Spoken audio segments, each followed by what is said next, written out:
नमस्कार दोस्तों, आप सभी का स्वागत करते हैं हमारे YouTube चैनल पर। दोस्तों आज आपको हम पढ़ाने वाले हैं बीए फर्स्ट सेमेस्टर एग्जाम 2023 से 2027 का हिंदी MIL और AEC का बहुत ही इंपॉर्टेंट क्वेश्चन है जो कि आपके एग्जाम में आने के बहुत ही ज़्यादा चांस है।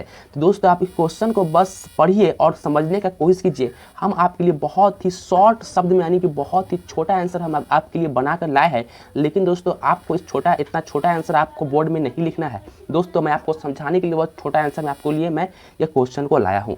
तो दोस्तों पहला नंबर क्वेश्चन कहता है कि लिपि के उद्भव तथा विकास आवश्यकता का संक्षिप्त परिचय प्रस्तुत कीजिए। जी हाँ दोस्तों, इस क्वेश्चन का आंसर है कि लिपि का आरंभ तब हुआ जब लोग अपने विचारों और भावनाओं को लिखित रूप में अभिव्यक्त करने की आवश्यकता महसूस करने लगे।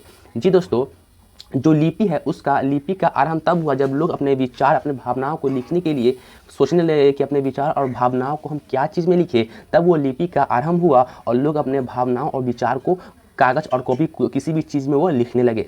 और दोस्तों इससे भाषा का विकास हुआ और लिपि ने लिखित साधन की सुविधा दी। जी दोस्तों, लिपि से एक समझिए कि एक भाषा का विकास हुआ, एक भाषा आया और ये लिखने का भी साधन सुविधा हमें दिया। और दोस्तों लिपियों का उद्भव संस्कृति, व्यापार और सामाजिक संबंधों से जुड़ा है जिसने विभिन्न भाषाओं के विकास में मदद की है। जी दोस्तों, लिपि के माध्यम से अभी इंसान को व्यापार करने में, सामाजिक संबंधों में बहुत मदद मिला है और लोग इसका उपयोग करके अपने व्यवहार और सामाजिक से जुड़ा कोई भी कार्य को आसानी तरीके से कर लेते हैं। और दोस्तों लिपि का उद्भव और विकास, दोस्तों लिपि का उद्भव और विकास में हम जानेंगे कि लिपि का उद्भव हुआ जब लोग अपने विचारों को लिखित रूप में व्यक्त करने की आवश्यकता महसूस करने लगे। दोस्तों जैसा कि आपने ऊपर में पढ़ा कि लोगों ने जब अपने विचारों को, अपने भावनाओं को वो लिखने के लिए यानी सोचने लगे कि अपने विचारों और भावनाओं को हम क्या चीज़ में लिखें, तब वो लिपि का यानी आरंभ हुआ और लिपि इस दुनिया में आया।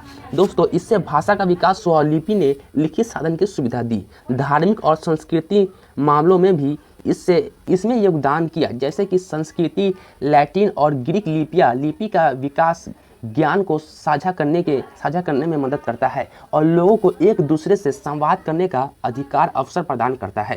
जी दोस्तों, लिपि के माध्यम से लोग एक दूसरे से लिख कर वो बात कर सकते हैं और अपना संदेशा को एक दूसरे से पहुंचा सकते हैं। जी दोस्तों, आपने इस क्वेश्चन को विस्तार पूर्वक समझ लिया। चलिए दोस्तों अब पढ़ते हैं 2 नंबर क्वेश्चन की तरफ। तो दोस्तों 2 नंबर क्वेश्चन ये है कि देवनागरी लिपि के विकास पर संक्षिप्त प्रकाश डाले या देवनागरी लिपि में किए गए सुधारों एवं संसाधनों पर विचार प्रस्तुत कीजिए। जी दोस्तों, पहले हम ये समझते हैं कि आखिर देवनागरी लिपि क्या है। दोस्तों देवनागरी लिपि हम ये कहते हैं कि देखिए दोस्तों, देवनागरी लिपि जो है वो संस्कृति भाषा जो है उसमें से यानी संस्कृति भाषा को, जो पहले संस्कृति भाषा बोला करते थे, तो संस्कृति भाषा आम इंसान नहीं बोलते थे। वो बड़े विद्वानों और बड़े ही यानी उस समय के जो लोग थे वो बोला करते थे यानी संस्कृति भाषा। तो दोस्तों आम इंसान के लिए बोलने के लिए संस्कृति भाषा से ही एक लाया गया हिंदी भाषा जिसे हम देवनागरी भाषा यानी देवनागरी लिपि कहते हैं। दोस्तों इसका उत्तर ये हम लिखेंगे कि देवनागरी लिपि का आरंभ संस्कृति भाषा के लेखन के लिए हुआ था। जी दोस्तों, संस्कृति जो भाषा है इसे हमें पढ़ने में लिखने में काफ़ी दिक्कत होती थी, इसीलिए एक देवनागरी लिपि भाषा का आरंभ हुआ। जी दोस्तों, इसने भारतीय संस्कृति संसाधनों को बढ़ावा दिया और विभिन्न भाषाओं के लेखन को सरल बनाया। जी दोस्तों, हम देवनागरी लिपि में बहुत सारे भाषाओं को हम एक साथ जुड़कर पढ़ते हैं और इसे समझते हैं। जी दोस्तों, देवनागरी लिपि में किए गए सुधार ने इसे और भी प्रभावी बनाया। विभिन्न भाषाओं के लेखन के लिए देवनागरी लिपि का उपयोग हो रहा है और यह आज भी व्यापक रूप से उपयोग हो रहा है। यह सांस्कृतिक शिक्षा और संस्कृति आधार पर महत्वपूर्ण हिस्सा बन चुका है। और दोस्तों देवनागरी लिपि का नामकरण इसीलिए हुआ क्योंकि इसे मुख्य रूप से देवों की भाषा या नगरी स्थान से संबंधित कहा जाता है। जी दोस्तों, लिपि जो देवनागरी लिपि है उसका नाम जो देवनागरी कैसे लिखा गया, उसका नाम कैसे देवनागरी पड़ा, उसके बारे में हम यहाँ समझ रहे हैं। दोस्तों देवों की भाषा या नगरी स्थान से संबंधित है देवनागरी, इसीलिए हम इसे देवनागरी कहते हैं। दोस्तों इसीलिए इसे देवनागरी लिपि कहा जाता है जिनमें देव देवताओं को संदर्भित करता है और यह नागरी नगर या स्थान को सूचित करता है। यह भाषा संस्कृति, धारा और साहित्यिक परंपराओं के साथ जुड़ी हुई है और यह विभिन्न भाषाओं के लेखन के लिए एक सामान्य लिपि के रूप में मान्यता प्राप्त कर चुकी है। जी दोस्तों, देवनागरी लिपि जो है ये एक सामान्य लिपि के रूप में यह मान्यता प्राप्त कर चुकी है और ये लिपि सभी इंसान इसको आसानी तरीके से लिख सकते हैं और इसे बोल सकते हैं। तो दोस्तों, आपको समझ में आ गया होगा कि आखिर देवनागरी लिपि किसे कहते हैं और ये इनका नाम कैसे पड़ा। चलिए दोस्तों, अब बढ़ते हैं 3 नंबर क्वेश्चन की तरफ।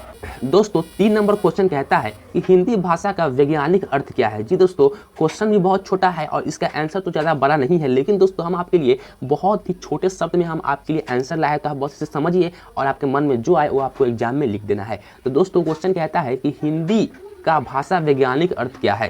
जी दोस्तों, उत्तर में हम पढ़ेंगे कि हिंदी का वैज्ञानिक अर्थ हिंदी भाषा यह भारत की मुख्य भाषा है और इसे देवनागरी लिपि में लिखा जाता है।